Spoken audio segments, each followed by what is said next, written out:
જય દ્વારકાધીશ મિત્રો, આપ સૌનું સ્વાગત છે આપણી યુટ્યુબ ચેનલમાં અને હું છું ભરત આહિર। કોઈ પણ મિત્રો કોમેન્ટ કરે કે તમારી આગાહી ખોટી પડી છે, એનાથી પહેલાં હું જાતે જ કહી દઉં કે આપણી આગાહી સૌરાષ્ટ્રની અંદર સાચી નથી પડી।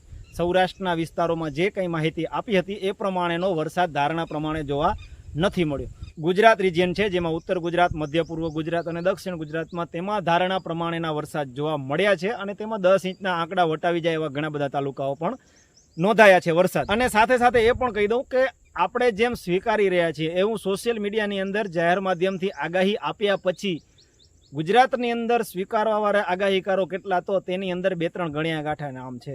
જેમાં આજે મેં વિડીયો જોયો તો ભાવિકભાઈ વઘાસિયા, તો એમના દ્વારા જે માહિતી આપવામાં આવી તેમના દ્વારા સ્વીકારવામાં આવી કે આપણી ધારણા પ્રમાણેનો વરસાદ સૌરાષ્ટ્રમાં નથી પડ્યો। ગૌરવભાઈ રાણીગા, એમના દ્વારા જે વિડીયો આપવામાં આવ્યો તેની અંદર પણ તેમના દ્વારા પણ સ્વીકારવામાં આવ્યું કે આપણી ધારણા પ્રમાણેનો વરસાદ નથી પડ્યો। હવે મિત્રો, ધારણા પ્રમાણેનો વરસાદ પડવો ન પડવો એ કોઈ આગાહીકારના હાથની વાત નથી, પણ મોડેલની અંદર જે દેખાઈ રહ્યું છે, ટેકનોલોજી અત્યારે આગળ છે, તો ટેકનોલોજીનો આધાર લઈને જે કંઈ માહિતી આપી રહ્યા છે એ લોકો એ પ્રમાણે માહિતી આપી રહ્યા છે। હવે સિસ્ટમના કોઈ ટ્રેકની અંદર ફેરફાર થઈ જાય કે મોડેલની અંદર જે દેખાઈ રહ્યું છે એવા તમામ જાતના પરિબળો સક્રિય હોય નહીં, જે દેખાઈ રહ્યું છે તેનાથી ઓછા હોય, તો એ પણ એક કારણ છે કે જે અસર કરતા રહે છે। પણ સ્વીકારવું એ મુખ્ય વાત છે। ઘણા બધા લોકો આગાહીઓ આપે છે, મફતમાં નથી આપતા, એડવર્ટાઈઝ કરીને આપે છે, એ લોકો પણ સ્વીકારતા નથી કે આપણી આગાહી જે છે એમાં ધારણા પ્રમાણેનો વરસાદ નથી જોવા મળ્યો। હવે આ થઈ આપણી વાત કે ધારણા પ્રમાણે વરસાદ નથી જોવા મળ્યો। આગળના દિવસોની અંદર હજી આપણે આગાહી સમય 4 તારીખ સુધી ચાલુ છે, એટલે આ તો સ્વીકારવાની વાત છે કે આપણે ધાર્યું હતું એ પ્રમાણે આ સિસ્ટમનો એક ટ્રેક આખો ચેન્જ થઈ ગયો છે, એક રૂટ ચેન્જ થઈ ગયો છે। હવે એ જે સિસ્ટમની અસરનો વરસાદ છે તે હવે નથી પડવાનો। હવે માત્ર અરબી સમુદ્રના જે થોડા ભેજવાળા પવનોના કારણે ઝાપટા કે રેડા જોવા મળે, દરિયાકાંઠાના વિસ્તારોમાં જોવા મળે, તેના વિશેની વાત છે। એટલે એક સ્વીકારવાની વાત છે કે આપણે જે કહ્યું હતું એ પ્રમાણેનો વરસાદ નથી જોવા મળ્યો। હવે વાત એ છે કે આપણે ધારણા પ્રમાણેનો વરસાદ કેમ નથી પડતો, અથવા તો દરેક વખતે આવું કેમ થાય છે કે ગુજરાતની જે આપણે જે દેખાતું હોય મોડેલની અંદર એવો વરસાદ કેમ નથી પડતો। તો મેં ગયા વર્ષે અને એનાથી પણ આગલા 2022માં પણ કહ્યું હતું કે મોડેલની અંદર થોડો ઘણો ફેરફાર કદાચ ઓટોમેટિક નહીં થતો હોય, થોડો ઘણો મેન્યુઅલી પણ થતો હશે। આગળ આપણે વાત કરીએ તો આપણે જે દેખાડી રહ્યા હોય મોડેલ, એના આધારે જ આગાહી આપી દીધેલી હોય, પણ મોડેલની અંદર જે દેખાઈ રહ્યું છે એ સત્ય ન હોય તો આગાહી ખોટી પડવાના ચાન્સ 100% છે। પરિબળો છે જે કામ કરી રહ્યા છે, જે આગાહીને ખોટી પાડી રહ્યા છે, અથવા તો વરસાદ આપણે ધારણા પ્રમાણે નથી પડતો, તેના માટે ઘણા બધા પરિબળો હોય છે। જેમ કે આપણે લોંગ ફોરકાસ્ટિંગ હોય, તેની અંદર અલ નીનો ને લા નીનાને જેમ આપણે ફેક્ટરની કામ કરતા હોય અને એના ઉપરથી આધારે આગાહી આપતા હોય, એ રીતના મોન્સૂનના ફોર્મેશન કોન્સેપ્ટ ઉપર સાથે તેના ડ્રીવન એટલે કે મોન્સૂન ચોમાસાને આગળ વધારવાના પરિબળો છે।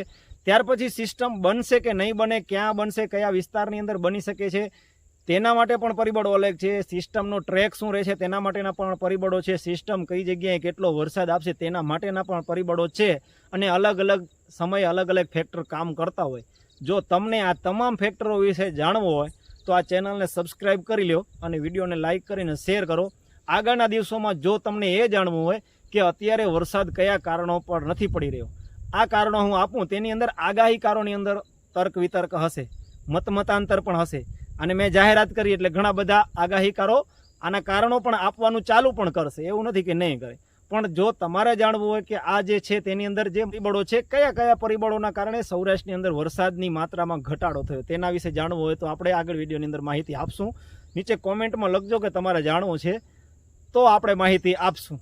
કારણ કે ખેડૂતો માટે આ કોઈ માહિતી મહત્વની છે નહીં, એને માટે કાંઈ વરસાદ આવશે કે નહીં આવે એટલી જ માહિતી જે ખેડૂતો માટે મહત્વની છે। તેમ છતાંય કોઈ જાણવા માગતા હોય મિત્રો અને કોઈ શીખવા માગતા હોય તો એ લોકો પૂછી શકે છે અથવા એ લોકો કહી શકે, જેથી કરીને, કારણ કે આ ચેનલ આપણે એક આગાહી પૂરતી સીમિત નથી રાખવાના।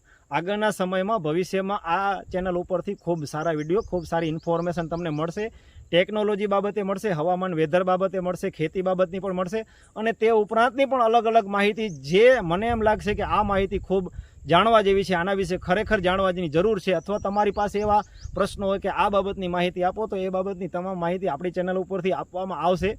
એટલા માટે જ આ ચેનલ બીજું બનાવવામાં આવ્યું છે। તો ખાસ કરીને ચેનલ સબસ્ક્રાઈબ કરી અને આગળ શેર કરો અને કોમેન્ટ કરો કે તમારે આ તમામ પરિબળો વિશે જાણવું છે। ફોર્મેશનનો કોન્સેપ્ટ છે અને તેની સાથે લોંગ ફોરકાસ્ટિંગ છે, સાથે ચોમાસું ડ્રીવન છે અને રેન ડિલિવરીનો ટાઈમ છે, એ ટાઈમના પરિબળો, તો આ તમામ પરિબળો વિશે આગળના સમયમાં આપણે સમયાંતરે જણાવતા જશું અને આપણે માહિતી તેના વિશે આપતા જશું. આપ સૌનો ખૂબ ખૂબ આભાર. જય દ્વારકાધીશ.